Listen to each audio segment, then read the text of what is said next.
ہم ولید اقبال صاحب کو ویلکم کہتے ہیں اور انہیں اسٹیج پہ تشریف لائے ولید اقبال صاحب. محترمہ ناصرہ جاوید صاحبہ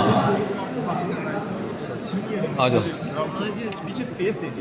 آئیں السلام علیکم. ایک آئین دو دستور نامنظور نامنظور ایک آئین دو دستور نامنظور نامنظور ایک آئین دو دستور نامنظور نامنظور ایک آئین دو دستور نامنظور نامنظور ایک آئین دو دستور نامنظور نامنظور. بسم اللہ الرحمن الرحیم. نحمدہ و نصلی علی رسول الکریم. بڑی رونق ہے ماشاءاللہ بار میں، اور یہ یکجہتی کا اظہار ہے ان 6 ججز کے ساتھ جن کے اوپر اتنی زیادہ زور ڈالا گیا اور ان کو مشکل ہو گئی. لیکن سب کو انفرادی طور پہ ان کے چیمبر میں ہوا جو بھی واقعہ ہوا یا ان کے کورٹ میں یہ سمجھ نہیں سکی کہ وہ انتظار کرتے رہے. انہوں نے پہلے جو چیف جسٹس تھے ان سے بھی بات کی، انہوں نے کوئی اس کو درپر اطلاع نہیں سمجھا. پھر چیف جسٹس کے فیض عیسیٰ سے بات کی، اپنے چیف جسٹس سے کی، کسی نے کوئی خاطر میں لائے نہیں.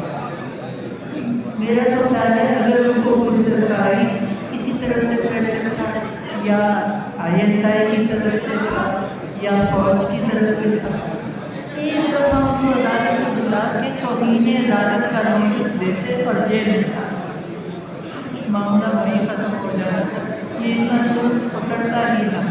لیکن شاید ہماری عدلیہ جو ہے وہ بھی اب تھوڑی سی ڈرنے لگی، لیکن جو ڈر گیا وہ مر گیا. ہم نے تو یہی کوشش کرنی کہ ڈرے نہیں اور ایک دفعہ کھڑے ہوں اور اپنے حقوق کے حصول کے لیے اور اپنے اوپر جو پبلک کو اعتماد ہے، ایک عدلیہ ہی تو ہے جس کے اوپر پبلک کو اعتماد ہے کہ ہمیں انصاف ملے گا.